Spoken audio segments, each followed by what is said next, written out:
Donc bonjour à... Donc bonjour à toutes et à tous, que ce soit en présentiel ou en Zoom, d'après ce que je vois.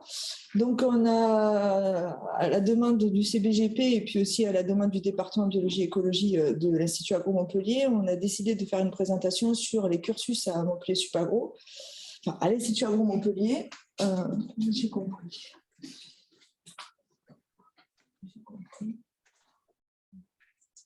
Voilà, donc avec deux objectifs, donc présenter le département, son fonctionnement, ses actions et ce projet, et aussi surtout créer de nouvelles opportunités de collaboration et entre le lien information-recherche.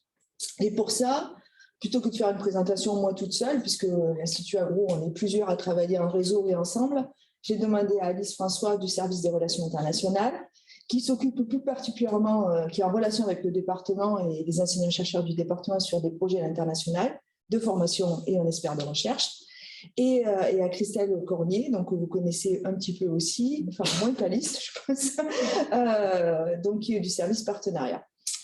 Voilà, et donc ils présenteront chacune des aspects un peu dissociés de la présentation. Donc moi je vais présenter finalement qu'est-ce que c'est que le département. Donc dans l'Institut Agro Montpellier, nous avons 4 départements.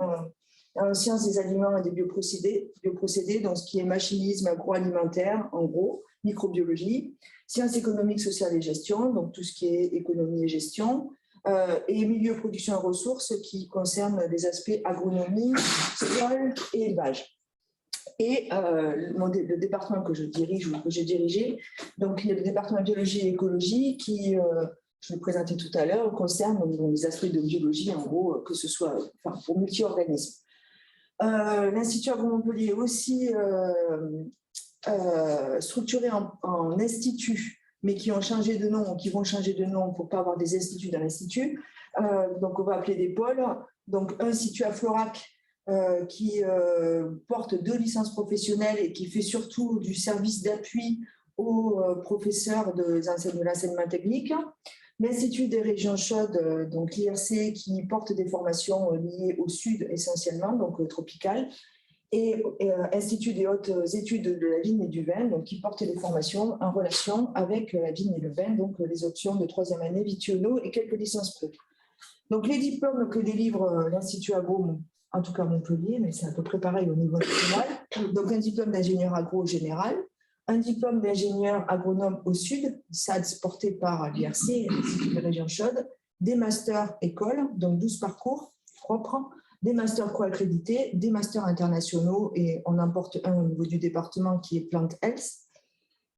Et on a des doubles diplômes, donc ça, Alice en pourra peut-être plus en parler que moi. En tout cas, on a des doubles diplômes avec certaines universités qu'on essaie de développer, notamment au nord, parce que nos doubles diplômes jusqu'à maintenant concernent surtout le sud, sauf un avec Jean-Bou, mais qui ne marche pas bien. On porte aussi des licences professionnelles et évidemment, on inscrit les étudiants en doctorat avec la co-accréditation avec l'Université de Montpellier.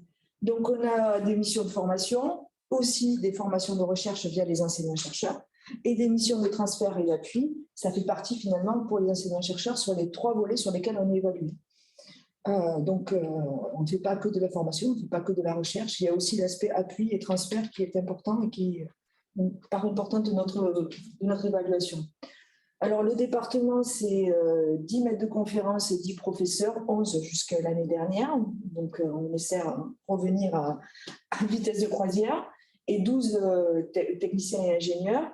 Les EC et les ingénieurs et techniciens appartiennent à 6 UMR, donc le CBGP, FIM, donc ce qui concerne la protection des plantes en gros, le CEF avec la partie tout ce qui est Adventiste, gestion de la biodiversité végétale, et ensuite des UMR qui sont plus liés au végétal en lui-même, en écophysio ou en génétique, avec AGAP, le LEPS et IPSIM, donc ancien BPMP. Et les champs, enfin, on a 3 champs d'application: base de la production végétale, amélioration des plantes et protection des plantes et écologie. Et ce qui est un peu une caractéristique, c'est que dans l'école, on porte des formations liées à la biodiversité, que ce soit la biodiversité végétale, que ce soit la biodiversité animale avec les arthropodes, et que ce soit la biodiversité microbienne ou champignons virus. Donc voilà, et avec plusieurs champs d'application liés finalement à cette biodiversité et à toutes les échelles, du gène jusqu'à la communauté. Donc moi, mon rôle était, mais je fais peut-être un scoop, c'est Jean-François Martin qui me remplace, donc c'est plutôt bien pour le CBGP, avec un duo avec Florian Fort, que vous connaissez, qui est maître de conférence au CEF. Donc, c'est l'interlocuteur de la direction générale pour Supagro. On participe à la définition de la stratégie de l'école via des comités de direction. On gère la gestion RH, administrative et financière du département. On gère et on propose les enseignements et la stratégie sur les thématiques propres ou en lien avec d'autres. On anime le formation, c'est pourquoi aujourd'hui le lien formation-recherche. Et nous sommes, je ne suis plus, mais Jean-François le sera, un interlocuteur privilégié avec les directeurs du MR pour gérer la carrière des enseignants-chercheurs, en lien avec la CNECA, et la définition des postes, que ce soit au niveau AITOS et aussi au niveau enseignant-chercheur, ce qu'on a un peu plus que d'AITOS pour l'instant. Donc là, je vais aller vite, c'est l'organigramme du département. C'est simplement pour que vous montrez, vous redire les UMR, que ces UMR, finalement, il y a des enseignants-chercheurs qui sont dans chacune des UMR. Peut-être que vous connaissez des noms là-dedans, et avec des appuis financiers, pédagogiques, et les formations qu'on porte. Finalement, cette diapositive, je ne vais pas la commenter, mais elle sera dans le diaporama que vous aurez à votre disposition si vous avez besoin d'y revenir dessus. Donc, les thématiques de formation et de recherche du département de biologie et écologie, donc en gros, c'est comprendre, modéliser, prédire les différentes interactions de la biodiversité liées à des contraintes, que ce soit climatique, abiotique, donc abiotique, biotique, interaction proie-prédateur, interaction plante-insecte, ou encore interaction plante-plante. Et dans deux grands objectifs, l'amélioration des plantes et l'amélioration, la définition d'un d'idéotype, finalement, des systèmes de culture adaptés et la protection des cultures avec des enjeux forts en termes d'invasion et en termes de développement du biocontrôle.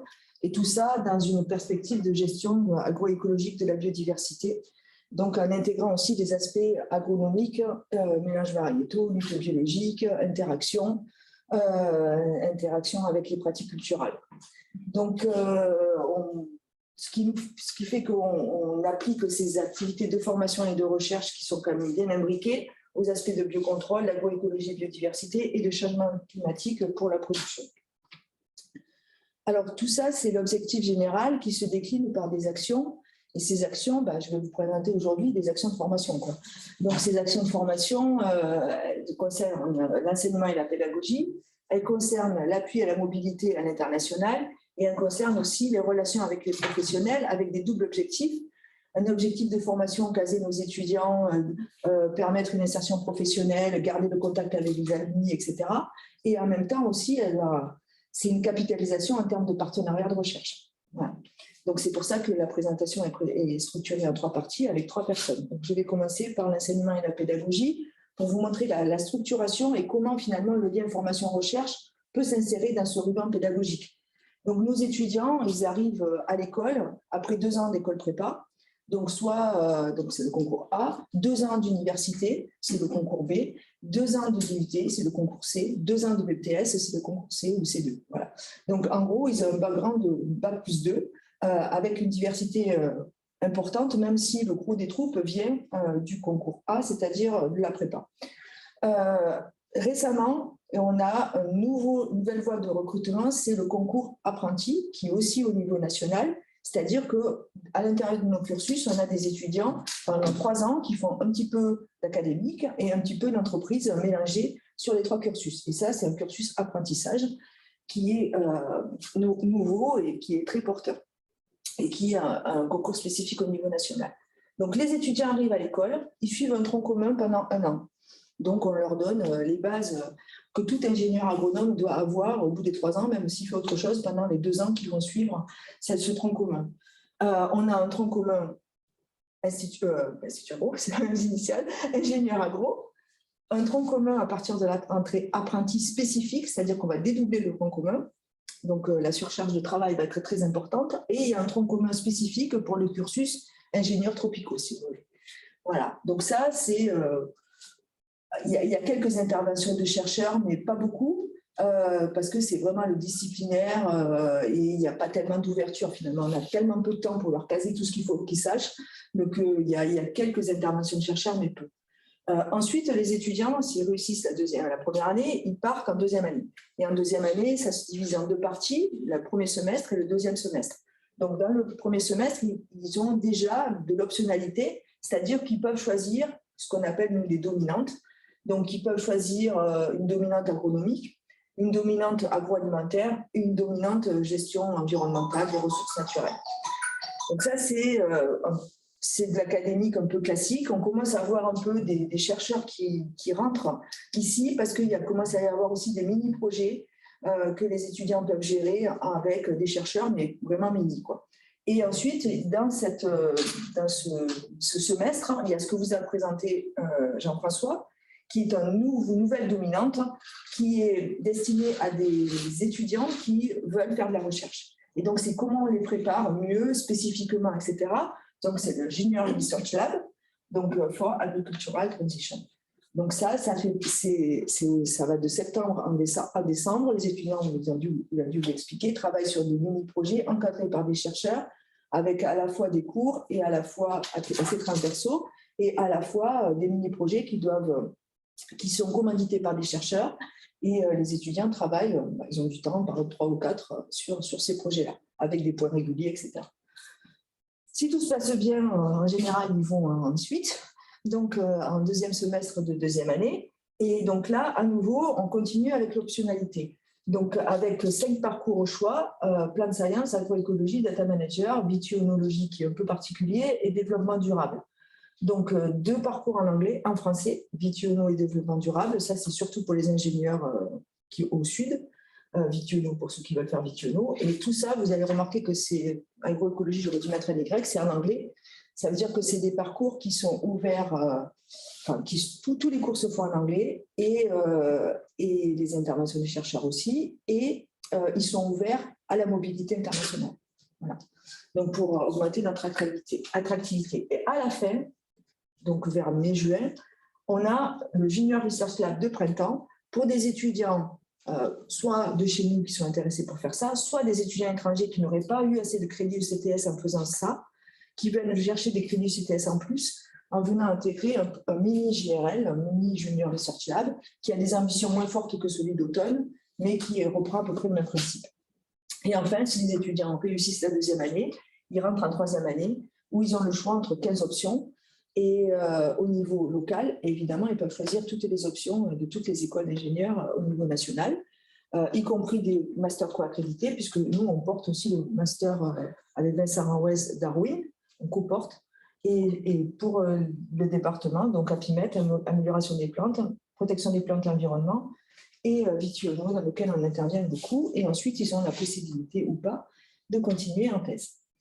Donc, ce qu'il faut voir, c'est que la pédagogie, elle évolue et que les interventions des chercheurs, elle évolue aussi. C'est-à-dire qu'on a toujours besoin, ou on a toujours envie, je ne sais pas, de faire des cours, de faire des TD, de faire de l'académique classique.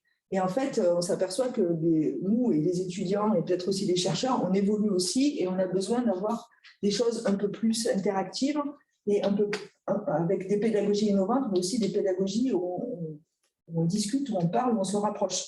Et ça demande un investissement très, très, très, très important. Je pense que Jean-François vous l'a dit, et notamment le JRL, que ce soit le mini ou celui d'automne un peu plus grand, ça veut dire qu'il y a du tutorat rapproché. Le tutorat rapproché, ce n'est pas un peu 3 heures de cours, on s'en va.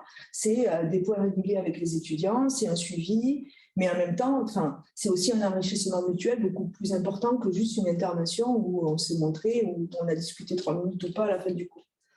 L'autre type d'exercice pédagogique où il y a aussi des interactions, c'est ce qu'on appelle le projet élève-ingénieur.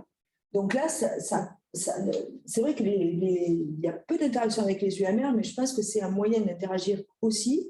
Donc là, les étudiants choisissent il y a des commanditaires professionnels.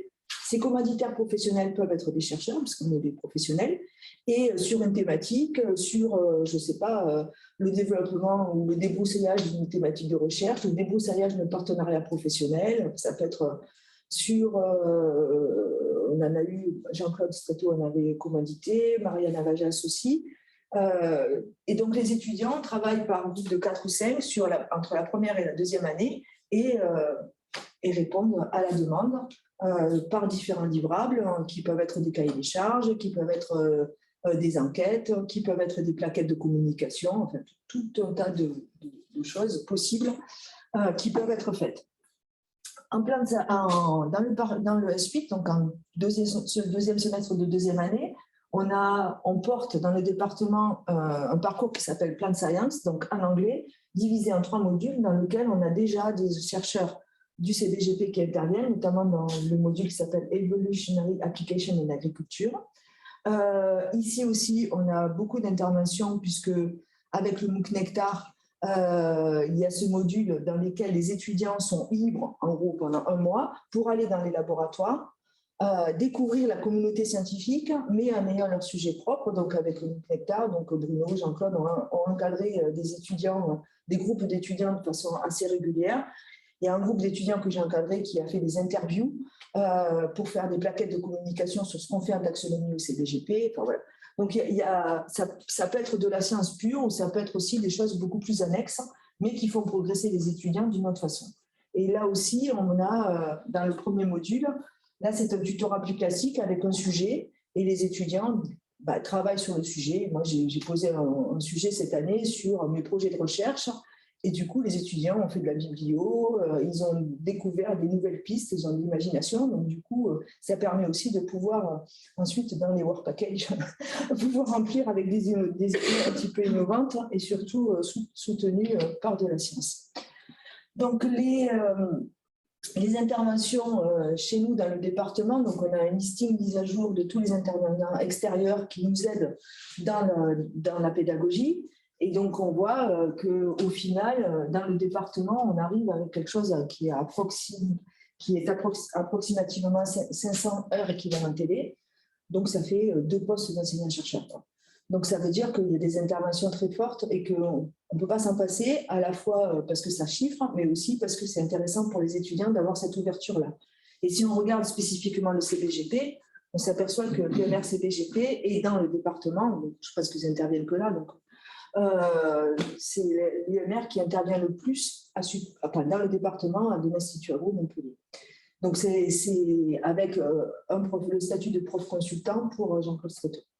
Donc, c'est quand même des choses qui sont importantes, qui sont structurantes et qui permettent finalement d'avoir de lien information-recherche. Et ce qu'il faut, c'est le formaliser peut-être. Alors, on a le statut de professeur consultant pour le formaliser, on a des conventions cadres, mais tout ça, ça dépasse les conventions cadres, ça dépasse largement l'humain, on va dire, et la proximité. Et ce qui est important, c'est comment on peut travailler ensemble pour mieux accompagner les étudiants et faire ce lien et avoir des avantages mutualisés.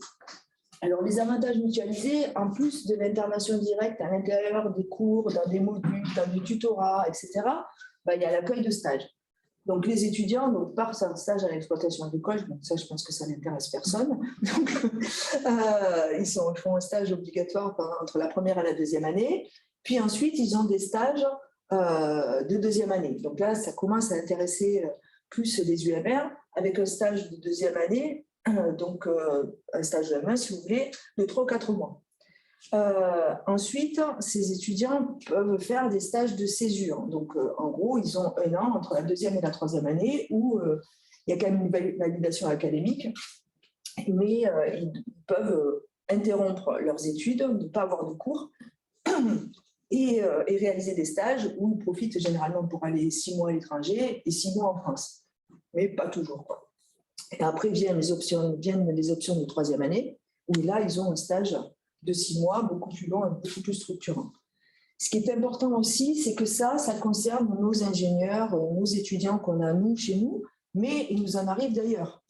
Donc c'est cela, c'est-à-dire les étudiants Erasmus qui rentrent en deuxième année, généralement on peut en avoir un S7, mais qui rentrent généralement en S8 pour le gros des troupes, qui sont aussi en recherche de stage. Donc, en fait, les stages ne concernent pas que des ingénieurs agro, ça peut aussi intéresser des étudiants de master internationaux, enfin qui viennent d'ailleurs et qui ont envie de découvrir le monde de la recherche ailleurs que dans leur pays et sur des thématiques. Et souvent, ils sont aussi envoyés par des collègues professeurs des universités avec qui on travaille. Voilà, donc pour juste terminer, mais ça, Christelle en parlera mieux que moi, à côté de la pédagogie, de la structuration, des interactions formation-recherche académique, je l'ai dit, on développe l'apprentissage. L'apprentissage, on a l'impression que c'est destiné qu'aux professionnels, entreprises ou instituts techniques agricoles, etc. Mais en fait, les chercheurs, c'est-à-dire les laboratoires, peuvent aussi accueillir des apprentis, avec les mêmes règles budgétaires, c'est-à-dire d'avoir de la ressource pour pouvoir embaucher pendant 3 ans, certes de façon intermittente, mais des étudiants. Le partenaire professionnel, je l'ai dit, c'est des stages d'expérience professionnelle et ça permet de développer aussi en parallèle le partenariat recherche via les bourses CIFRE et notre implication aussi dans des consortiums comme le Biocontrôle Plante Alliance, dont le département et les EC font partie. Donc, on a des bases de données, on appuie les projets et des programmes de recherche, on a des appels propres du conseil scientifique, ça ne s'appelle plus comme ça, mais en gros, c'est ça, conseil scientifique de l'Institut Agro Montpellier. Donc, où tous les chercheurs peuvent, du moment que Supagro est tutelle, peuvent demander des financements. Donc, ce n'est pas destiné aux enseignants-chercheurs. Donc, ça, c'est important. Et Christelle parlera des chaires aussi d'entreprises qu'on développe au niveau de l'Institut Agro. Donc, sur les mobilités sur l'international, donc on travaille le département avec le service des relations internationales. C'est pour ça que j'ai demandé à Alice de venir. On a plus de 180 accords de partenariat. Et ce qui est important, c'est que ces accords de partenariat, en fait, ils servent pour la mobilité étudiante. Donc, les étudiants peuvent partir avec Groningen à Padoue où ils veulent, quoi, dans les 180 pays avec lesquels on a des accords. Mais ça concerne les enseignants-chercheurs et les professeurs des universités avec lesquels on a des accords.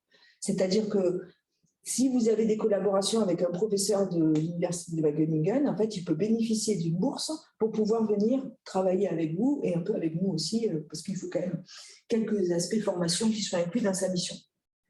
Voilà. Bon, ça, je l'ai dit de façon différente, mais simplement pour vous montrer quand rentrent les étudiants étrangers. Donc, on a des étudiants étrangers qui rentrent, qui vont suivre des masters en M1. Voilà, quelques-uns viennent suivre de l'Erasmus en M1 aussi en 2e semestre, et on a des étudiants qui viennent suivre directement les 3e années, et donc qui ont une reconnaissance de ce qu'ils ont fait avant, et donc qui rentrent directement en M2. Et au niveau, et je le répète, au niveau de départements, donc on porte le master international Plant Health en protection des cultures, et avec l'université de Göttingen, l'université de Padoue et l'université de Valence en Espagne. Voilà. Et en Vitiono, ils ont aussi un master international, le Vinifera, qui porte avec un consortium de je ne sais pas combien d'universités. Donc voilà. Donc, je ne sais pas si vous avez des questions peut-être sur cette première intervention, et puis après on continue avec... Les chiffres en bas, 140 étudiants, 250, 220 doctorants, c'est un bilan. Oui, ça, en fait, c'est les étudiants inscrits en master cohabilité, c'est 250 étudiants, mais pas que de chez nous. Hein, voilà. Master école, ça c'est des masters, en fait, comment dire, on a 140 étudiants en master. Mais ces masters, ils sont un peu particuliers parce qu'ils sont différents de ceux de l'université. C'est-à-dire qu'on a le droit d'accueillir dans ces masters que des étudiants étrangers ou des étudiants en formation continue, donc soit apprentissage, soit qui ont déjà travaillé avant, etc. Et ça représente 140 étudiants. Chez nous, il y a même plus maintenant, je crois, 250 étudiants doctorants qui sont inscrits à l'Institut Agro. Voilà. Et les flux d'étudiants en première année, là, on se retrouve à peu près avec des promos de 130 étudiants, qui vont encore augmenter l'année prochaine, puisqu'on va avoir un tronc commun apprentissage spécifique avec 20-25 étudiants. Donc, ça fait des promos de 150 étudiants, 500 et quelques étudiants par an sur du cursus ingénieur, 150 sur du master école, et un peu moins sur le master cohabilité. Voilà. Donc, ça fait du monde. j'ai peut-être une question. Les financements du conseil scientifique, tu mentionnais, c'est de quel ordre? C'est pour financer quel type de choses en fait? Il y a 3 types de financement, mais bon, Christelle elle saura mieux que moi. Il y a les appels à projets, en fait, d'initiation de projets. Donc, parce que jusqu'à maintenant, c'était des financements de l'ordre de 15 000 à 20 000 euros. Voilà. Et ça permet d'initier des projets, généralement dans l'interdisciplinarité ou des choses un peu novatrices, où on inclut beaucoup les étudiants. Enfin, voilà. Donc, après, il y a alors peut-être que ça va changer parce que maintenant, avec tous les autres sources de financement, c'était des colloques et l'accueil de chercheurs étrangers. Et après, il y a l'utilisation du préciput. Jusqu'à maintenant aussi, c'était sur sur l'investissement. Que de l'investissement, et maintenant, en fait, le préciput, on peut l'utiliser plus uniquement que pour de l'investissement. Donc, du coup, on le redéploie pour financer plus de projets incitatifs. Notamment. Parce que comme on est hébergeur sur le campus de la Gaillarde, on a un préciput conséquent. Voilà, ça nous permet de financer des projets. C'est vraiment du projet starting, en fait. C'est vraiment de la preuve de concept sur du petit projet assez court, entre 12 et 18 mois. C'est associé à un ou plusieurs stages en fait, d'étudiants En fait, avec 20 000 euros, on ne fait pas grand-chose. Donc, généralement, on demande du financement de Master 2, quoi. Ouais. Et bon, voilà, après, on n'a pas ciblé l'étudiant, si tu veux, quand on demande ces financements, mais on se dit, ce serait bien qu'on ait 2 étudiants de Master qui travaillent sur telle thématique. Voilà. Et après, c'est vrai que sur les investissements, il y a eu BPMP, par exemple, donc ici maintenant, qui a eu des gros financements pour des plateformes, des trucs de microscopie fluorométrique, je ne sais plus quoi. Voilà, donc il y a le LEPS aussi, il me semble. Donc, c'est vrai que ça, ce n'est pas très connu quand même, quoi. Pour finir par rapport à ça, on a une idée de projets qui sont financés par an, de leur budgétaire. Alors, ça dépend, du coup, comme on y met le préciput, ça dépend de l'enveloppe du préciput. Donc, il y a des années où on a peu de préciput, donc il y a plus de compétition. Je crois que cette année, on avait une enveloppe qui était très correcte. On a financé, je crois, entre 8 et 10 projets aux alentours de 20 000 euros. Ils sont à quelle période, les appels d'offres? Alors, ils lancent les appels d'offres à l'automne. Et après, je crois qu'on a jusqu'à mars. Ouais, c'est ça, février pour répondre, et après on a la réponse en mars. La commission. Alors maintenant, ça s'appelle la commission recherche innovation. J'ai loupé juste la fin. Tu parlais de masters internationaux cohabilité, c'est ça? Alors, non. Alors, du coup, on a des masters, ça c'est des masters français. Ça c'est des masters cohabilité avec l'université. Donc Darwin, voilà. Ou écosystème, par exemple. Oui. Ouais. Ça, c'est les masters écoles sur lesquels on prend des étudiants étrangers parce qu'on n'a pas le droit de prendre des étudiants français en formation académique parce que ce n'est pas les mêmes types de masters que l'université. Donc, en gros, c'est pour séparer et ne pas faire de la concurrence avec l'université. Et après, on a les masters internationaux.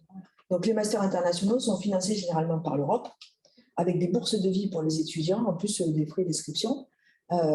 Et du coup, là, le département a un master international, fait partie du consortium international pour le master Plant Health. Et donc là-dedans, il y a Göttingen, Padova et Valencia. Et là, les étudiants passent le M1 à Göttingen ou à Valencia, et ensuite, ils font le M2. Ceux qui ont fait Göttingen, ils ne peuvent pas faire Göttingen. Voilà, donc ils vont soit à Montpellier, soit à Padoue, ou soit à Valence, s'ils ont fait Göttingen. Ma question, en fait, c'est où est-ce qu'on dépose les offres de stage, par exemple, pour ces études? Ça, il faut que vous m'envoyez. Ok. Vous m'envoyez, et puis moi, je diffuse sur le... Parce que c'est le plus simple, parce qu'il y a il y a une plateforme. Il y a une plateforne de dépôt. Ok, les offres de stage. J'essaie de recenser en fait toutes les plateformes de dépôt. Mais une plateforme de dépôt, mais en fait, je ne suis pas sûre que les étudiants aillent beaucoup voir la plateforme de dépôt. Donc, c'est toujours pareil. Donc, surtout si vous avez des offres de stage à quelque niveau que ce soit, hein, parce que des fois, on se dit, ah, ça peut être un 2, puis ça peut être une césure, en fait, voilà. Nous, en même temps, on reçoit des emails d'étudiants, oui, je cherche un stage, je ne sais pas quoi faire. Non, mais faire un double Oui. truc autant. Ouais. On peut faire le lien. Et après, nous, on envoie direct aux étudiants avec les listes des diffusions des étudiants qu'on a, quoi. Donc, je pense qu'il y a certains étudiants qui vont y aller sur les plateformes, d'autres qui ne vont pas y aller. Donc, déposer les offres sur. C'est pas forcément ils y vont parce qu'ils sont à la rue, ils ont des stages. Enfin. Mais non, ils sont bien organisés. Il y en a que, voilà, 6 mois avant, ils te disent, mais où je vais faire mon stage? Et il y en a qui disent, ah, ben, je n'ai pas de stage encore. Dans une semaine, je dois commencer. Ah oui. C'est une fille. Je fais le lien. Une question, c'est, donc imaginons on a un petit projet qu'on pense qui peut intéresser des étudiants. Comment est-ce qu'on... J'arrive pas à comprendre la distinction entre les différentes options. Là, il y a des projets tutorés, il y a des junior research labs, il y a des projets, il y a différents types de projets, j'ai l'impression, et comment on distingue? Je pense que le mieux, c'est de faire, maintenant qu'on a identifié que ce soit Jean-François ou moi, c'est de venir discuter direct avec nous, et nous, on te dira, ça rentrerait bien. Parce que c'est vrai que j'ai présenté super vite, je ne vais pas présenter chaque module, parce que bon, je pense qu'en plus, ça ne serait pas super intéressant pour tout le monde. Donc, du coup, le mieux, c'est de discuter. Et puis, nous, on te dira, c'est bien parce que c'est un projet du plus long terme, donc ça va être un stage. Ça va être des choses qui permettent de débroussailler. Donc, en un mois, des étudiants ingénieurs, ils vont le faire. Voilà. Donc, oui, en fait, il y a des différences de durée, il y a des différences de niveau, de durée, de niveau, d'adéquation par rapport au module aussi. Voilà, selon le sujet. Et le calendrier. Et le calendrier. Ouais. Donc c'est vrai que nous, on est dedans, donc on connaît tout, mais voilà, de s'insérer dans cette dynamique, c'est pas simple. Donc c'est vrai que les exemples que j'ai donnés, c'est quand même des gens qui ont proposé des sujets, qui ont reçu des étudiants, c'est quand même des gens avec qui on discute davantage, en fait. Voilà. Donc c'est important, c'est de pouvoir discuter, dialoguer, et puis on pourra dire, c'est un projet d'ingénieur, même un apprenti. Hein. Voilà, il y a quand même la majorité ne sont pas intéressés par la recherche, mais si on a des projets... assez d'ingénierie, ça peut marcher. Hein. Oui, ou des projets, si on a des projets CASDAR, par exemple, il y a une partie application, et puis... donc ça peut être intéressant, quoi. Justement, par rapport aux apprentis, il y en a un qui envoie un mail qui m'a contacté pour un apprentissage hier.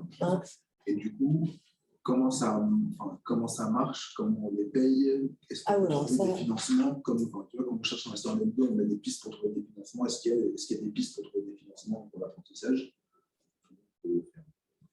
En fait, l'apprentissage, en fait, c'est si tu as, en gros, c'est si tu as du CDD, comme tu vas le payer vachement moins cher. Ouais. La grosse différence par rapport à un stagiaire, c'est que certes, l'étudiant, il a un contrat de travail.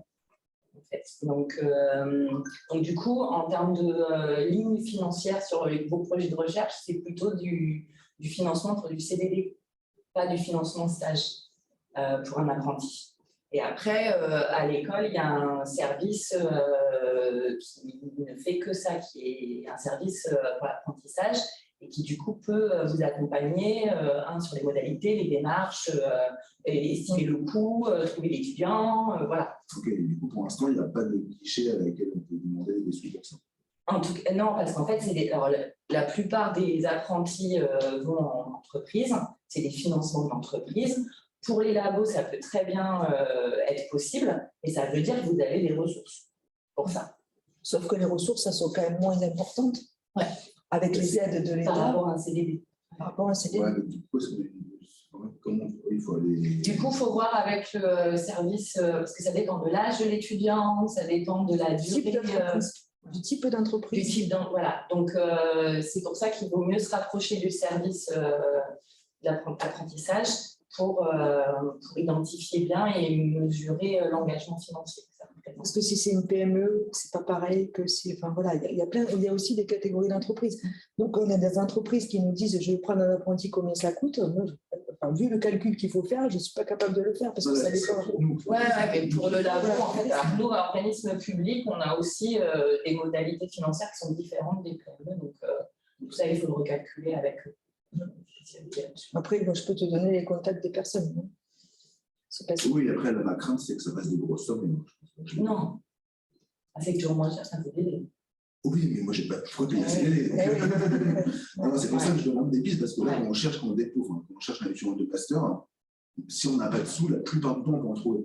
Mais là, moi, a priori, je ne pense pas que j'ai des sous. Ma question, c'était est-ce que je peux trouver des sous pour prendre l'apprenti? La réponse est a priori. Spécifiquement pour ça, je ne pense pas. Non. Mais tu peux prendre sur des projets de recherche. Ouais. Plutôt que d'avoir un CDD de 6 mois, ça te fait. Enfin, je pense que tu doubles facilement. Oui, facile. C'est ça qui peut faire ça avec Erasmus.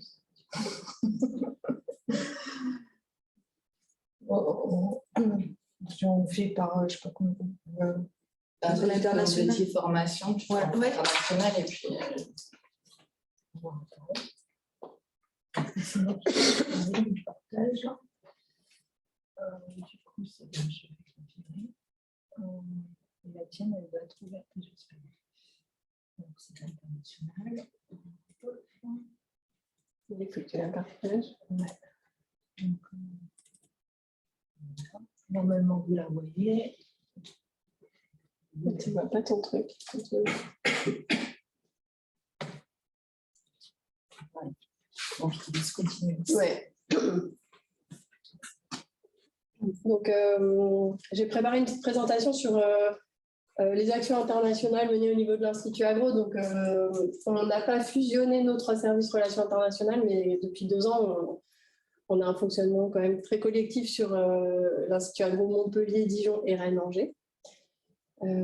Et on a défini une stratégie internationale avec un plan d'action, donc ce qu'on a envie de développer à l'international. Donc, j'avais prévu de vous le présenter rapidement. J'espère que ça va.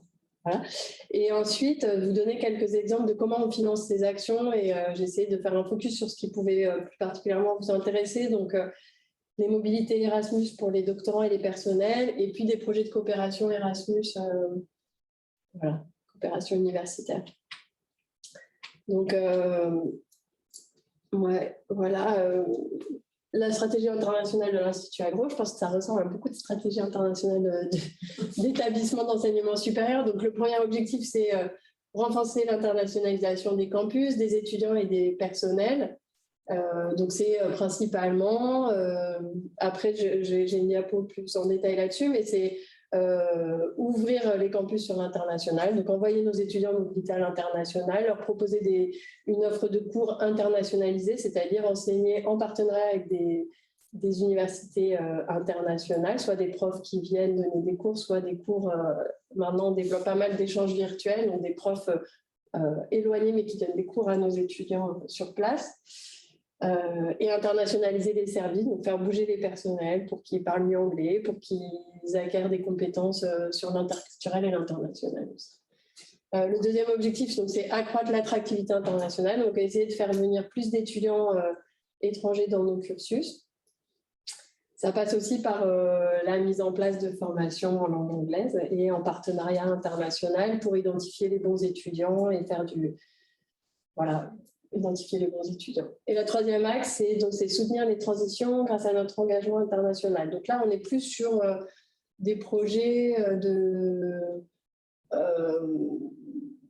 on va retrouver dans ce troisième axe les projets de capacity building en Afrique et en Méditerranée, et aussi des partenariats plus lien formation-recherche. Donc là-dessus, on a travaillé une convention cadre avec INRAE pour mieux travailler, notamment en Europe, sur ces dimensions-là. Et quelque chose qui est assez récent, donc voilà, c'est à la mode, on va dire, je ne sais pas, mais c'est mettre en place une stratégie d'internationalisation à domicile. Donc, c'est faire en sorte que tous nos étudiants acquièrent... en fait, l'idée, c'est de se dire, une fois qu'ils vont être diplômés, de quelles compétences ils vont avoir besoin dans leur vie professionnelle. Et donc, c'est des compétences international de communication en langue anglaise, d'être capable de travailler sur des enjeux globaux en équipe internationale. Et donc, l'idée, c'est que chaque étudiant qui passe par l'Institut Agro acquiert ses compétences, que ce soit par une mobilité physique, mais aussi par une offre de cours internationalisée sur le campus. Bon, si ça vous intéresse, on peut en parler. C'est un sujet qui nous anime pas mal. Voilà, donc ça, c'est les actions qu'on veut mettre en place sur 2023-2024, il me semble. Donc, le premier objectif, c'était développer l'expérience internationale des étudiants, l'attractivité de l'Institut Agro pour des étudiants internationaux. Je me répète un peu, mais donc c'est faire des innovations pédagogiques, proposer des modules. Donc ça, c'est, je ne sais pas si ça peut vous intéresser, mais donc l'idée, c'est de proposer des formations qui sont co-construites avec des partenaires internationaux. Donc c'est, par exemple, en ce moment, on discute avec l'Université de Californie, UC Davis. Eux, depuis le Covid, ils ne font plus du tout bouger leurs étudiants, mais ce qui les intéresse, c'est de proposer des modules qui sont co-organisés en partenariat international, où il y a un groupe d'étudiants en Californie, un groupe d'étudiants en France, qui vont travailler ensemble sur des projets. Enfin, voilà, donc il y a des équipes pédagogiques dans les deux pays qui réfléchissent à des projets qui pourraient travailler dans des situations géographiques, culturelles différentes, avec des temps de rassemblement virtuels des étudiants. Ensuite, au niveau de mon service, c'est le service des relations internationales et des langues. Donc, il y a une vraie politique de formation en langue avec, voilà, l'idée, c'est que nos étudiants ils soient capables. Donc, évidemment, il y a l'anglais qui est incontournable, obligatoire, avec un niveau minimum exigé pour obtenir le diplôme, mais il y a aussi toute une politique de formation dans d'autres langues et en lien avec la formation, les cursus suivis, quoi. Voilà, troisième action, c'est de renforcer, valoriser la mobilité académique sortante et entrante. Donc, tous les étudiants ingénieurs ont l'obligation de passer 3 mois à l'étranger. Donc, on a un vrai problème, nous, de trouver des places, enfin, d'envoyer nos étudiants à l'international. Et du coup, comme les accords de mobilité reposent sur l'échange, donc, disons que nos étudiants ne payent pas de frais d'inscription dans les universités par lesquelles ils vont, parce qu'en échange, on accueille des étudiants. Donc, on a un enjeu vraiment d'attirer des étudiants étrangers sur notre école, puisque nous, tous nos étudiants doivent partir. Voilà. Et le troisième objectif, c'est, Marie-Stéphane en a un petit peu parlé, mais donc c'est de créer des cursus diplômants internationaux. C'est ces fameux masters européens, masters internationaux. Je vais vous les montrer après. On en a quelques-uns au niveau de l'Institut Agro. Bon, le deuxième objectif, donc renforcer l'expérience et le leadership international des enseignants-chercheurs et des personnels. Donc là, c'est des actions sur renforcer la mobilité entrante et sortante des enseignants-chercheurs. Donc, on a des actions, c'est principalement le programme Erasmus qui permet de financer la mobilité de nos enseignants ou de nos personnels pour aller visiter d'autres partenaires universitaires ou entreprises d'ailleurs, en Europe ou à l'international. Et donc, nos partenaires académiques, en tout cas en Europe, ils ont aussi un service Erasmus et ils peuvent aussi bénéficier de bourses. Donc, on peut assez facilement inviter des collègues d'autres universités à venir chez nous pour donner des cours ou pour, et en profiter pour faire de la recherche, même si Erasmus n'est pas du tout, se centre pas sur la recherche. Voilà, on a aussi un groupe de travail qui travaille sur l'accueil des doctorants et des post-doctorants internationaux. Je ne sais pas si vous connaissez la nouvelle loi de programmation de la recherche, mais voilà, c'est un sujet qui nous occupe pas mal. Et le fait, c'est sur l'action 3, donc bon, c'est un peu plus... En gros, l'Institut Agro veut se déployer partout. Non, mais, donc, il y a développer une stratégie Europe. Donc là, c'est en lien notamment avec INRAE. En ce moment, on travaille pas mal là-dessus. On est en train, donc l'Institut Agro a été invité à participer à un réseau européen qui s'appelle EuroLeague for Life Science. Donc, c'est un réseau de 6 universités européennes assez prestigieuses, plutôt du nord de l'Europe, dans lesquelles il y a Wageningen, SLU, Hohenheim, l'Université de Vienne, beaucoup. Bon, j'en oublie. Et donc, et dans le cadre de ce réseau, on est en train de travailler sur un projet d'alliance d'universités européennes. Est-ce que ça vous parle, ce dispositif? Ouais. Donc c'est un dispositif qui avait été mis en place en 2018, un discours d'Emmanuel Macron à la Sorbonne qui avait une vision de créer des méga universités européennes. Donc un étudiant lambda, il s'inscrit dans une université européenne, il a accès à des formations sur les 5-6 campus dans différents pays européens avec une transparence. Il a accès à toutes les formations. Mais ça, c'est la vision, quoi. Et depuis 2018, il y a une quarantaine d'universités européennes qui ont été créées et il n'y en avait aucune dans le domaine agronomique. Voilà. Et on a été invité par Wageningen et via ce réseau ELS à rentrer dans une alliance université européenne. Donc on est en train de travailler sur ce projet qui ouvre des grandes perspectives en termes de mobilité d'étudiants, de mobilité d'enseignants, de construction de masters conjoints, d'expériences pédagogiques conjointes, etc. Donc on espère que ça débouchera et que ça dynamisera la stratégie Europe. Ensuite, sur Afrique-Méditerranée, comme disait Marie-Stéphane, on a l'Institut des régions chaudes qui devient le pôle tropical et méditerranéen. Voilà, donc c'est surtout sur le campus de Montpellier, en tout cas, qu'on travaille sur cette dynamique. De se positionner comme le portail de l'enseignement supérieur et de la recherche française, etc. Et là, l'objectif 3, donc, c'est les autres pays du monde. Voilà. Donc, ça, c'est, Marie vous l'a déjà dit, c'est les partenaires que l'on a dans 44 pays pour la mobilité étudiante. Donc, vous voyez, c'est principalement en Europe, c'est les partenariats Erasmus. En Amérique latine, il y a eu beaucoup d'actions avec notamment Brésil, Chili, Argentine, un tout petit peu en Amérique du Nord et en Asie, Afrique. Voilà, ça se développe. Pour l'instant, nos étudiants, ils commencent à faire des mobilités académiques type Erasmus en Afrique, mais je crois que ça fait 1 an ou 2 seulement que ça leur est proposé.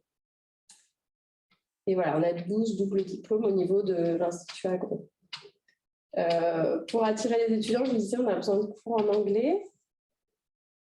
On ne voit pas toute la diapo, mais on a une offre qui est quand même assez limitée, mais on retrouve les 2 modules dont vous parlez, Marie, donc Plant Science et Junior Research Lab, qui sont vraiment les deux modules qui, nous, au niveau des relations internationales, quand on discute avec des partenaires internationaux, nous permettent de dire, mais si, on a des choses en anglais pour vos étudiants. Voilà. Et celui qu'on ne voit pas, c'est agroécologie. Et au niveau des masters internationaux, donc sur l'ensemble de l'Institut Agro, il y a 5 masters internationaux. Celui-là, il est porté par Rennes sur le développement rural. Et nous, sur Montpellier, on porte le master Vinifera et on est partenaire du master Plant Health. Les autres sont portés par l'école de Dijon. Donc, ces masters, ils sont hyper attractifs, en fait. Ils permettent, il y a des bourses de vie associées très bien financées, qui financent aussi les frais d'inscription des étudiants. Et c'est un recrutement qui est à l'international. Les étudiants viennent en général de plein de pays différents. Et voilà, ils sont intéressés pour faire des thèses ensuite. Et souvent, exactement. C'est des étudiants qui sont... sélectionnés, la compétition est très dure pour être sélectionné, donc c'est en général des étudiants de très très bon niveau, quoi, qui viennent de plein de pays différents, c'est intéressant. Voilà, donc le programme Erasmus, je ne sais pas si vous connaissez en tant que chercheur, mais donc il est organisé en 2 actions clés, il y a la mobilité et la coopération. Donc, la mobilité, c'est les étudiants, les doctorants, mais aussi les personnels. Et via les UMR, vous pouvez être éligible sur des mobilités de personnel à condition d'aller un petit peu enseigner ou mener des activités pédagogiques. Donc, par exemple, discuter avec un doctorant pour Erasmus, c'est de l'enseignement. Donc, ça peut être quand même c'est assez flexible, quoi. Et on a des bourses qui sont disponibles en Europe à l'international. Un nouvel outil qui... c'est très très simple d'utilisation, il n'y a pas d'appel à projet, en fait on a directement les financements, c'est l'organisation programmes intensifs hybrides, donc type Summer School, ça peut être assez bien, assez adapté pour un public étudiant. Donc, c'est des petites formations où il y a un temps qui doivent être organisés en coopération européenne avec 3 pays différents au minimum. Et il y a un temps de préparation ou de valorisation à distance, avant ou après un temps où les étudiants et les profs sont réunis, c'est 1 semaine ou 15 jours. Je ne sais pas si j'ai été très claire. Voilà. Et ensuite, dans l'action clé 2, c'est là où on a des financements quand même plus importants pour monter des actions en partenariat au niveau européen. Je vais vous donner un exemple sur le premier dispositif qu'on avait porté avec Marie. Après, donc, il y a les masters conjoints, Erasmus Mundus, et les projets de renforcement des capacités voilà, destinés vers les pays du Sud. Donc, juste pour vous dire que pour les doctorants, on a lancé pour la première fois cette année un appel à candidature pour la mobilité des doctorants. Donc, si vous avez des doctorants qui sont inscrits à l'Institut Agro, ils peuvent répondre et on va lancer 2 appels par an pour financer des mobilités en Europe ou à l'international pour financer pour passer 1 mois ou plus en labo pour mener leur projet de thèse. Ça ne va pas financer les frais d'accueil dans le labo, s'il y a des frais de recherche, donc c'est des bourses de vie. Voilà. Là, on a lancé l'appel cette année, on n'a eu que 3 candidatures, donc une doctorante qui va partir 1 mois au Canada, enfin bon, il n'y a pas trop de compétition, c'est le moment d'y aller. Et en plus de ça, on a des projets spécifiques avec des partenaires à l'international. Donc ça, c'est la liste au niveau de l'Institut Agro de tous les projets avec lesquels en 2020-2022, on avait des bourses pour envoyer des étudiants, des doctorants ou des personnels, enfin envoyer ou accueillir. Et là, en 2022, on n'a pas encore le résultat, mais on a déposé ces nouveaux projets. Alors, on ne sait pas encore si on aura tous les financements. Et la décision pour partir sur ces pays-là et ces partenaires-là, elle a été discutée avec les enseignants-chercheurs, dans nos comités scientifiques, etc. Mais bon, c'est des partenaires universitaires de bonne qualité, qui rayonnent dans la zone, qui ont des masters en langue anglaise, etc. Mais pour dire que si éventuellement il y avait un partenaire qui vous manquait là-dedans, via Marie, je pense qu'on peut assez facilement en discuter, rajouter des partenaires. Et c'est des appels qui sont annuels. Donc en 2023, on va redéposer un projet. Si vraiment il y a un partenaire avec lequel vous avez l'habitude d'échanger des doctorants ou vous avez envie de développer quelque chose, on peut tout à fait en discuter. Voilà, et ma dernière diapo, c'était juste pour vous parler. Donc, projet Escapade, c'est un projet Erasmus qui a été porté par le département BE de 2018 à 2021. Vous ne voyez pas la petite carte, mais donc c'était un projet qui était en partenariat avec 7 pays en Europe. Voilà, il y avait l'Espagne, SLU, Kurs, beaucoup, la Grèce et puis un partenaire en Italie. Et l'idée, c'était d'améliorer les programmes de master en sciences du végétal, donc discuter avec les futurs employeurs, la profession, pour prendre en compte leurs besoins dans le design des cours, partager des nouvelles méthodes d'enseignement qui ont été testées lors d'une école d'été. Donc en août 2021, on a pu réunir tous les partenaires et tous les profs et plusieurs étudiants des universités pour une école d'été. Voilà. Et le deuxième objectif, c'était de faciliter la mobilité des étudiants en Europe. Donc, on a pu créer un outil qui présentait l'ensemble des formations sur sciences du végétal appliquées qui étaient portées par ces 7 universités européennes pour que les étudiants qui souhaitaient faire des Erasmus ou des stages puissent avoir accès à une présentation, à l'information. Voilà.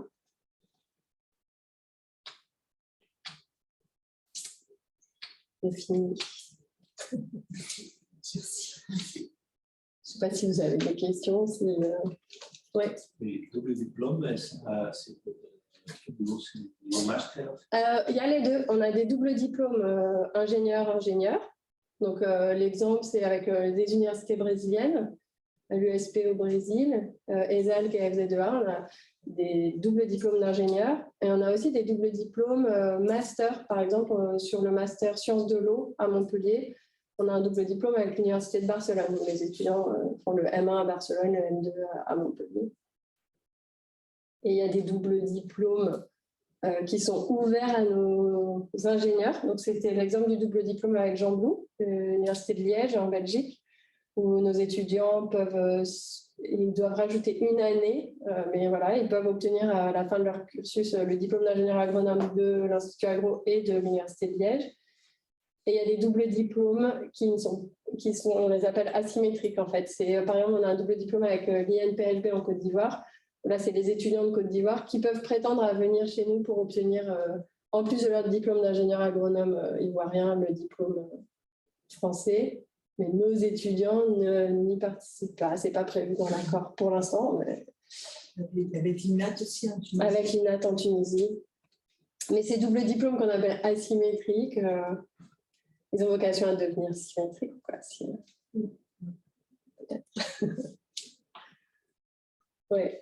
Les financements de mobilité d'étudiants en thème, je n'ai pas compris, ils sont conditionnés en fait à un certain nombre d'universités partenaires. Alors, on peut aller n'importe où en fait. Alors voilà, nous, nos étudiants ingénieurs, on leur dit voilà les listes des partenaires, il y en a 180, vous vous trouvez là-dedans. Mais les doctorants, en fait, on a souvent signé des accords exprès parce que là, l'étudiante qui veut aller au Canada, elle me dit non, je ne peux pas faire mobilité ailleurs, c'est ce labo-là que j'ai identifié, donc on signe un accord rien que pour elle. C'est des démarches lourdes, ça? Non. Alors, en Europe, c'est pas lourd du tout, puisque les universités européennes, c'est vraiment simple. Hors Europe, c'est plus compliqué, je pense. Après, c'est des aides à la mobilité, je n'ai plus les financements en tête, mais là, je crois à la doctorante qui part un mois au Canada, elle a genre un peu moins de 2 000 € pour payer son voyage et son séjour.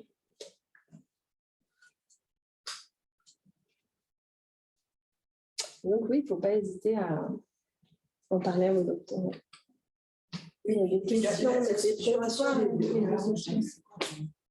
C'est vrai que la structuration de la recherche à l'étranger, c'est que les universités, en fait, par le il y a le papa et tout ça, mais sinon, c'est les universitaires, les interlocuteurs chercheurs. Du coup, ça peut, avec ces accords-là, ça permet d'envoyer des étudiants, à recevoir. Et d'y aller. Il y a des bourses labels qui vont partir en mois. Je sais pas.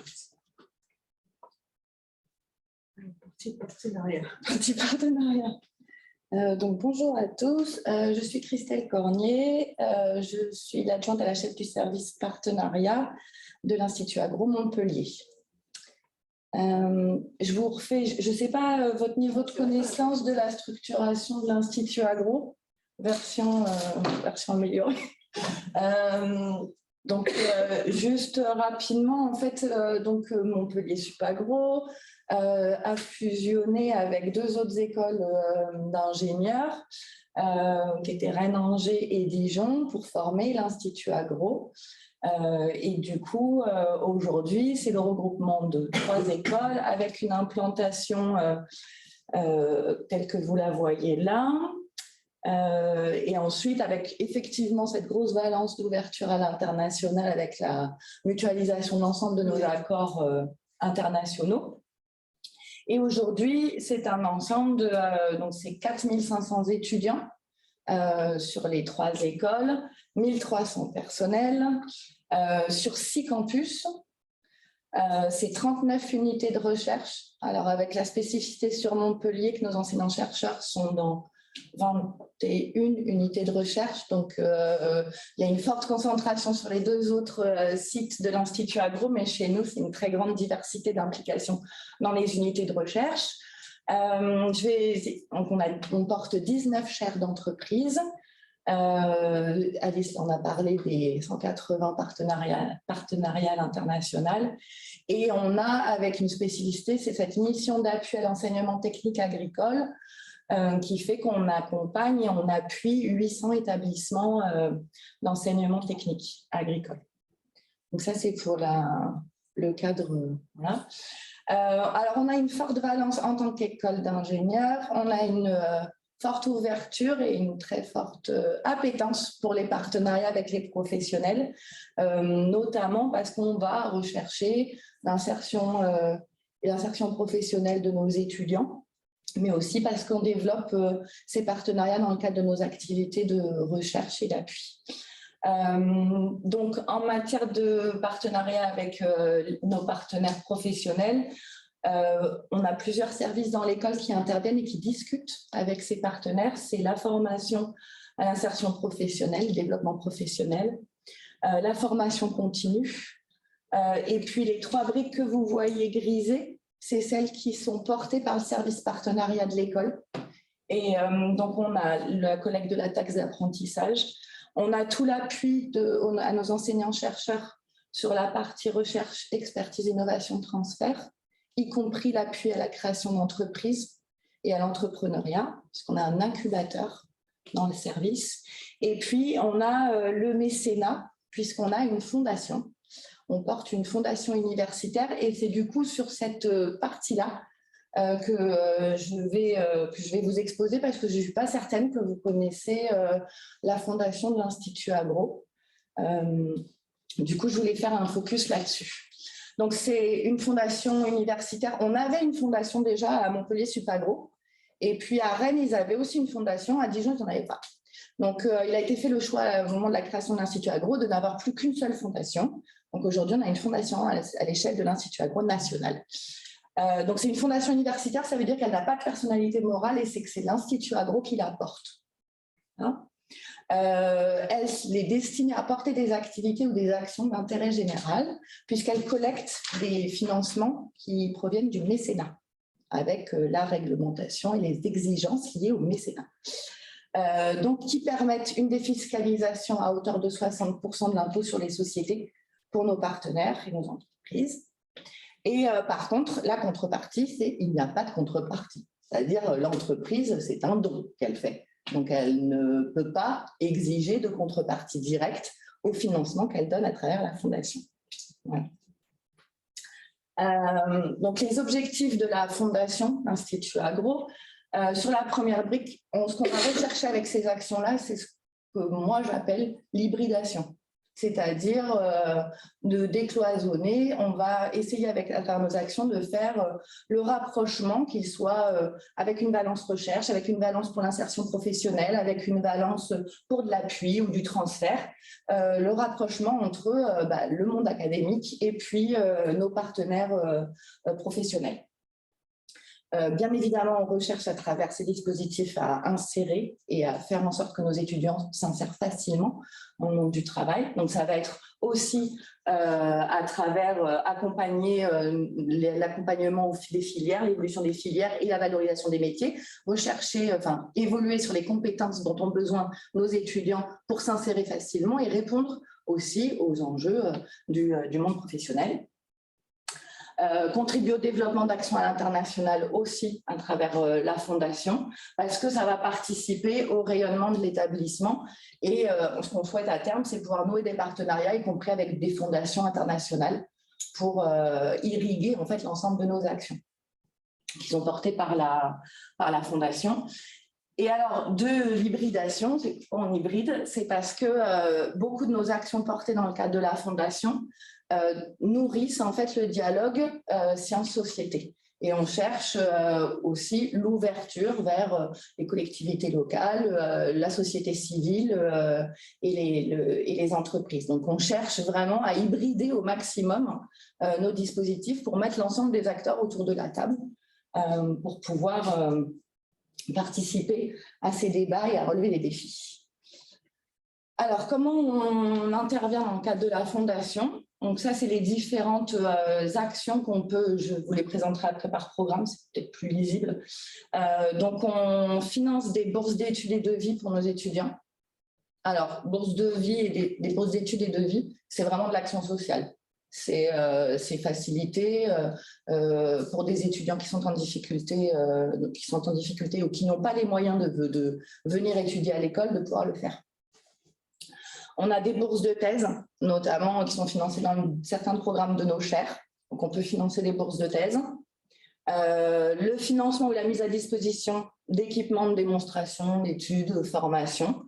Ça, c'est parce qu'on a, oui, ça je vous l'expliquerai, c'est que le mécénat peut être du mécénat financier, donc financement numéraire, du mécénat de compétences, c'est-à-dire vous avez un partenaire professionnel qui vient donner de son temps, c'est du mécénat de compétences, ou du mécénat en nature, il met à disposition des équipements gratuitement au titre du mécénat pour des actions de la Fondation. On organise donc des séminaires, des événements, des colloques. On produit beaucoup de recueils, de rapports qui nourrissent justement le dialogue sciences-société. On finance des travaux d'ingénierie de formation ou des projets et des initiatives étudiantes. Et ensuite, on a tout un système de dotation pour des challenges, des concours et des prix. Alors, à Montpellier, donc, la Fondation existait depuis 10 ans et elle était organisée en 4 grands programmes d'action qui risquent de ne pas trop changer dans le cadre pour les prochaines années. Donc, on avait ce programme Solidarité Diversité qui porte vraiment tous ces systèmes de bourses pour les étudiants et un fonds d'action sociale. On a le programme Innover Entreprendre qui, lui, est dédié à la création d'entreprises et l'esprit d'entreprendre de nos étudiants. Entreprendre au sens large, hein, pas nécessairement qui aboutissent à la création d'entreprises, mais c'est comment nos étudiants s'engagent aussi dans le dialogue sciences-société, s'engagent dans la vie et les défis, et comment on peut, nous, les inciter à le faire. Donc, avec tout un système de concours, de challenge. Le gros programme Chaires et Think Tank, donc, où à Montpellier, on porte 6 chaires d'entreprise, plus une chaire UNESCO, qui est la chaire Alimentation du Monde. Et ensuite, on a un programme qui s'appelle Savoir et Initiative, dans lequel on finance des cycles de conférences, des projets collectifs d'étudiants, et là où on est vraiment sur l'ouverture et de la diffusion de savoir, diffusion de connaissances à l'échelle de la société. C'est vraiment plutôt de la vulgarisation. Voilà. On a des mécènes qui vont choisir d'intervenir sur 1, 2, 3, 4 programmes d'action. Et on a des mécènes particuliers, c'est-à-dire des donateurs individuels qui financent aussi les actions de la Fondation. Alors, je fais un zoom sur les chaires mécénales d'entreprise. Donc, une chaire mécénale d'entreprise, c'est un programme pluriannuel sur 3 à 5 ans qui peut être d'enseignement et ou de recherche. Donc, on a des chaires qui sont mixtes, qui mixent des actions d'enseignement, des actions de recherche. On a des programmes de chaires qui sont strictement dédiés à la recherche, d'autres qui sont plutôt à valence très enseignement. Elles sont soutenues par une ou plusieurs entreprises. Donc, on a des chaires mono-entreprises, pas à Montpellier, parce qu'on n'a pas fait ce choix-là, mais à Rennes, notamment, ils ont des chaires mono-entreprises. Nous, on a des chaires multi-entreprises. Nous, l'objectif, c'est vraiment de mettre presque l'ensemble des acteurs de la chaîne de valeur autour de la table pour pouvoir discuter, faire avancer sur des questions et des fonds de recherche ou des questions de société. La grosse spécificité par rapport à un programme de recherche qui pourrait être financé par un partenaire privé, c'est qu'il n'y a pas de contrepartie pour les entreprises. Donc, la propriété des résultats de ces chaires appartiennent à l'Institut Agro et ou ses partenaires. Nous avons des chaires qui sont coportées avec l'INRAE, par exemple. Donc là, elles appartiennent uniquement aux organismes publics. Et les résultats sont nécessairement diffusés, libérés. Voilà. Il ne peut pas y avoir de valorisation, d'exploitation à des fins commerciales de ces résultats de recherche. Des résultats ou des livrables des programmes de chaires sont diffusés le plus largement possible. Aujourd'hui, donc, sur Montpellier, on a donc, cet ensemble de chaires. On a donc cette chaire UNESCO Alimentation du Monde, je ne sais pas du tout si vous la connaissez, qui est vraiment dédiée à l'alimentation, à la nutrition et qui a le label UNESCO. Donc ça, celle-ci, c'est une chaire qui n'a pas de financement mécénal d'entreprise. Elle est financée par la Fondation Carasso. On porte le MAS numérique, qui est un dispositif sur le domaine expérimental du chapitre, qui appartient à l'Institut Agro à Villeneuve-les-Maglones, qui est un outil de démonstration des solutions numériques en agriculture et notamment en viticulture sur le MAS numérique et qui réunit un ensemble de partenaires. Je vais peut-être vous faire plutôt l'autre diapo, ce sera peut-être plus... bref, là je vous remets juste donc, système alimentaire durable, une des grosses thématiques, agriculture numérique, toute la partie durabilité des filières, et je vous exposerai après, je vous présente un petit peu plus en détail les chaires, préservation des ressources et transition agroécologique. C'est les grands thèmes sur lesquels nos chaires sont déployées aujourd'hui. Donc là, vous avez, du coup vous les aurez, c'est toutes les chaires, elles sont à des niveaux de cycle différents puisqu'elles démarrent, alors elles sont portées par les enseignants-chercheurs et les chercheurs, ou des chercheurs. Elles démarrent donc avec des niveaux de 2021, il y en a certaines, la plus ancienne c'est la chaire alimentation du monde qui a démarré en 2011 et qui en est à son 3e quadriennal. Puisqu'elles fonctionnent par cycle et elles peuvent être reconduites avec des entreprises qui peuvent sortir, d'autres entrer dans ces dispositifs de chaires. L'une des chaires pluri-entreprises, la première qui a été portée par l'Institut Agro, par la Fondation, c'est la chaire Agro 6 qui donc vise à accompagner la transition agroécologique dans une approche systémique. Et qui intervient sur l'ensemble de disciplines que peuvent être la diversité végétale, l'eau, les politiques publiques aussi, mais aussi le sol. Voilà, donc c'est 4 entreprises mécènes aujourd'hui autour de cette chaire et il y a des collectivités locales qui s'engagent aussi au titre de cette chaire. Les 2 dernières qu'on a lancées sont la chaire Eau, Agriculture et Changement climatique, qui est portée avec INRAE et l'Institut Agro. Ce sont 6 entreprises et 2 collectivités territoriales qui sont mécènes de cette chaire sur les enjeux liés à l'eau dans les pratiques agricoles, la gestion des ressources en eau et le territoire.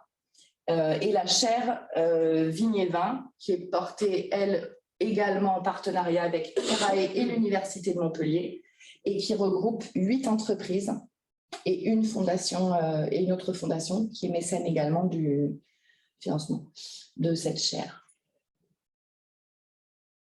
Et donc, aujourd'hui, on est Institut Agro. Du coup, maintenant, on a les chaires des autres écoles. Voilà, donc c'est pour vous donner le panorama de l'ensemble des 19 chaires que porte l'Institut Agro, avec des chaires qui sont mono-entreprises sur certaines écoles. Mais on retrouve bien ces 4, on retrouve des thématiques qui viennent, sur lesquelles viennent s'insérer ces chaires, que sont donc l'alimentation, généralement. On a donc sur la thématique de l'agriculture numérique et de l'agroéquipement avec une chaire à Dijon, Tech AgroSup.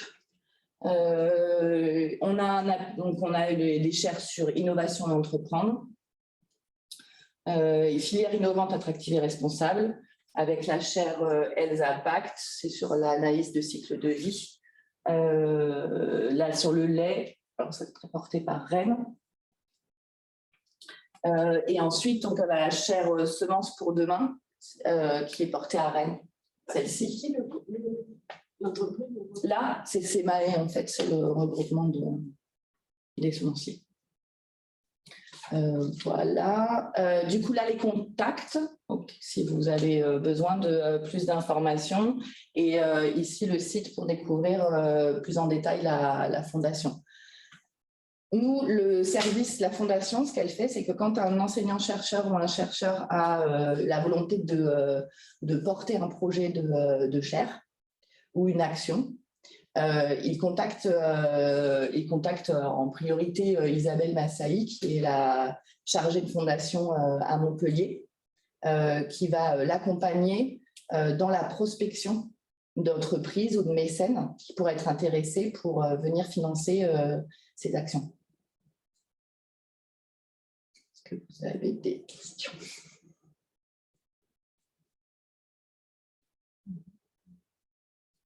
En fait, il y a une articulation entre enseignement et recherche. Enfin, oui. Oui, parce qu'alors en fait, par exemple, dans la chaire Agro6, ici, là, ce qu'on fait beaucoup, c'est on finance à travers donc, les financements mécénaux qu'on obtient pour cette chaire, on finance beaucoup de projets qui associent les enseignants-chercheurs et les étudiants. Donc, ça va être des études, des cas d'études, ça peut être des rapports, des stages qui peuvent être réalisés soit sur des terrains d'études des entreprises mécènes, soit ailleurs, auprès des collectivités locales. L'objectif, c'est de vraiment, autour d'une problématique, d'une thématique, mettre l'ensemble des acteurs, que ce soit de la filière ou du territoire, autour de la table et de discuter, co-construire des actions et produire du savoir, des connaissances qui permettent ensuite de faire avancer le dialogue et les choses. Et déboucher potentiellement sur du partenariat recherche. C'est ça.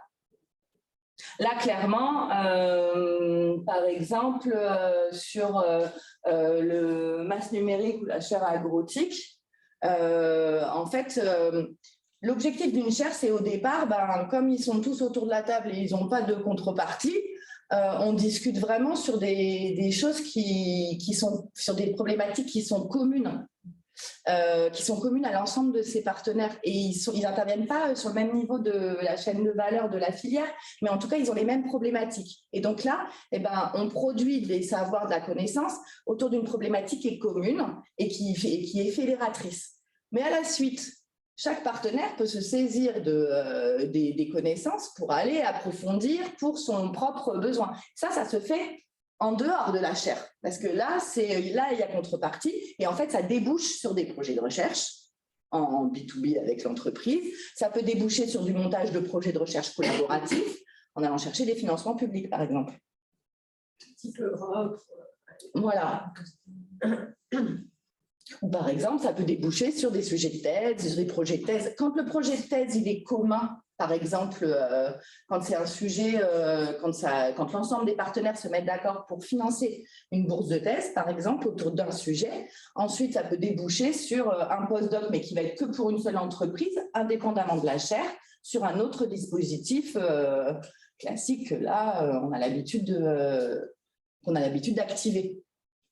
Là, c'est vraiment pour vous montrer qu'on a d'autres formes que le contrat de collaboration de recherche ou le projet de recherche ou le projet classique. Il y a d'autres façons de faire du partenariat, y compris en recherche, autrement que par les financements publics ou les financements privés. La fondation peut aussi être un moyen de porter des actions, y compris de recherche.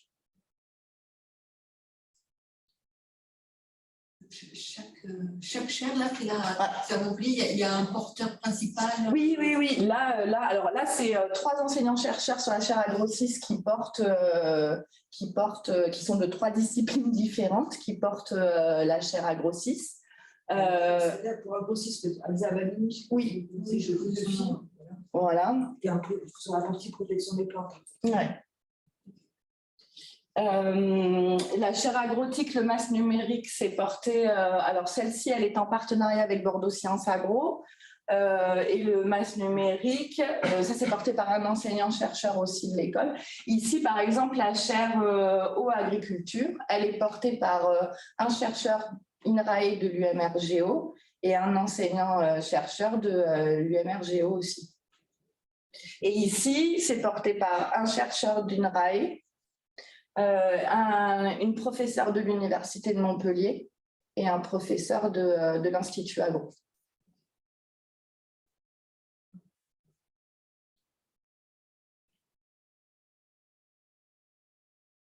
Donc, si par exemple, on veut faire une chaire en protection des plantes, ou je ne sais pas quoi, en fait, si on a des idées, si on a des volontés, si on a de l'énergie, on peut aller monter une chaire, chercher le mécénat pour pouvoir faire des...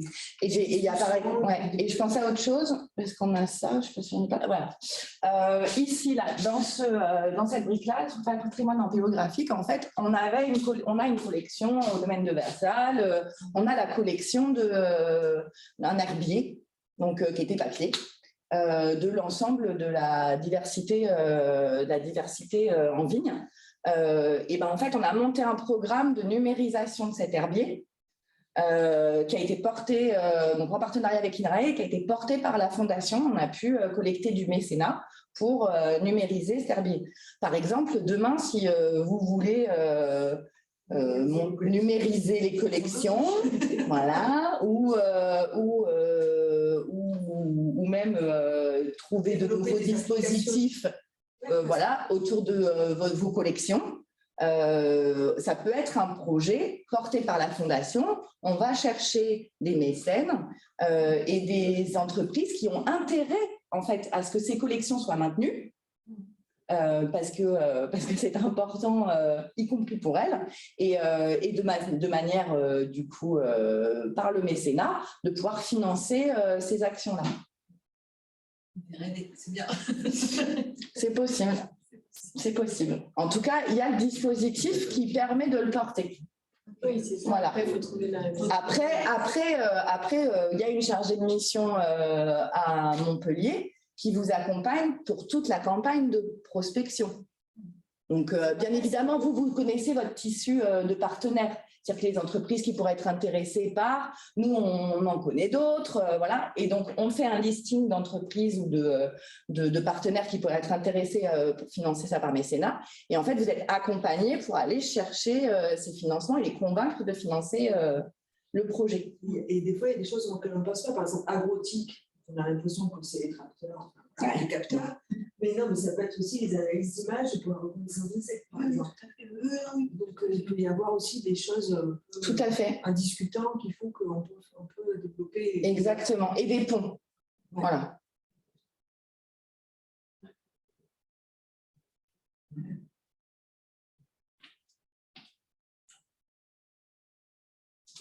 C'est pour ça que j'ai demandé à Alice, parce que oui, même si elle travaille toujours. C'est bien d'avoir tout ce tour d'horizon. Même nous, des fois, c'est pas tout. Moi, j'ai appelé. C'est bien qu'ils soient enregistrés.